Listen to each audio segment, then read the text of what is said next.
A household name in 2002. He's gone on to sell over 3 million albums, but a few years ago Gareth Gates added another string to his showbiz bow by starring in Joseph and the Amazing Technicolor Dreamcoat. Since then, he's become a darling of the musical world, and before we chat to him, let's take a look at him in classic Les Mis action.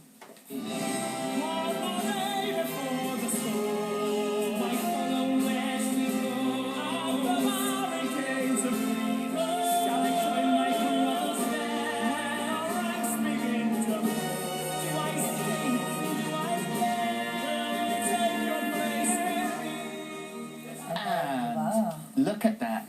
Welcome. Thank you for having me. It's a pleasure. Nice to see you. Now this is Momentous Musicals, and originally this was meant to be a one-off. Yeah, we first did it last year, and it went so well that we've decided to take it out on the road. We're doing 4 venues. We start on the 17th next week, Wimbledon. We go to Torquay, Bradford, my hometown, and then Manchester. So the show itself, has it gone through any changes since the last time you did it? Well, basically it's the greatest hits of all the best West End Broadway shows. Yeah. You know, so we've also got some great West End stars and names. And they are West End stars who have sung the songs that you'll see in the show, so they know the songs very well. Inside out, yeah. One of the guys, John Owen Jones, is asked me to say hi. He's one of the best ever Valjeans.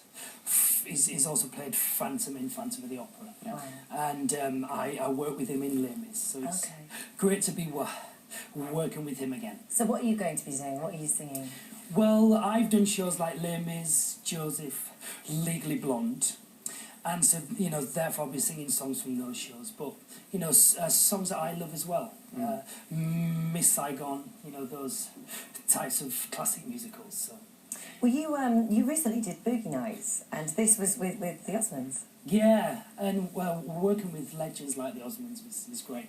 I mean, they were best friends with Elvis, and so, you know, to sit down and hear their stories were I bet. incredible. Yeah. And you also got to sing Puppy Love, which I imagine when you've got the sort of Osmonds die-hard fans there in the audience, and you're suddenly singing Puppy Love. First I didn't know how they were going to take that, you know. Die-hard Johnny Osmond fans, I thought I'd get eggs thrown at me, you know me. I tried to sing his songs. I was well received, which was fortunate. One of the other parts you've taken was Warner in Legally Blonde, and that is much more of an acting role.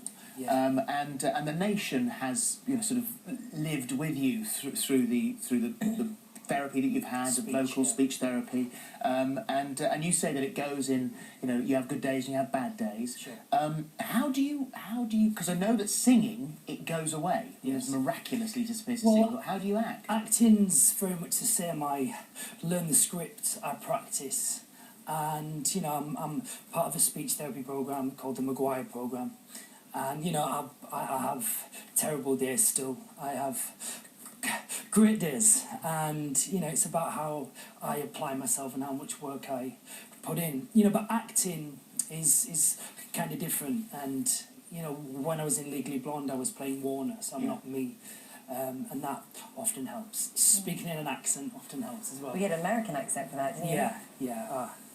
You know, that helps the stammer disappear, which helps. How the hell does that work? I know, it's weird, you know. You should become put an American accent all the time. Joseph was an important part of your life, wasn't it? Not just when you performed it on stage when you got older, but also at school. Yeah, as a 8-year-old at school, I wasn't able to say one word, and I'd search for a way of me sort of expressing myself, and so fortunately I learned I was able to sing. And, you know, that's become my form of expression from then on, really, and that's why I just love music. And then to play the role of Joseph in the West End all those years later was a real honour, you know. Something you know all about. Yeah, absolutely. Well, I expect you're probably a lot better.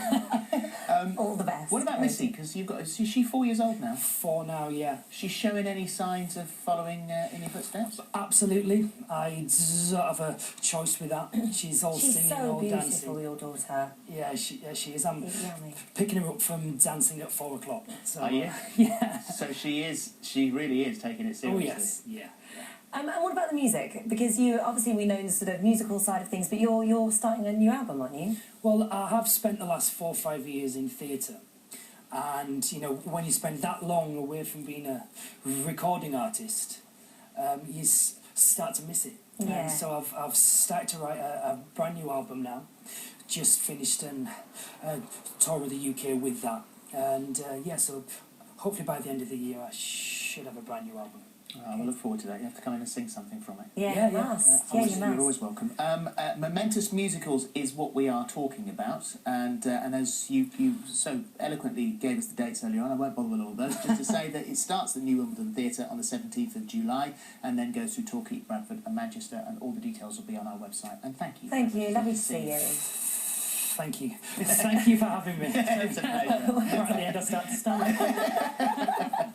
Right, in a few minutes, dedicated follower of fashion, Faye Sawyer's on standby with her swimwear masterclass. That's right after the break.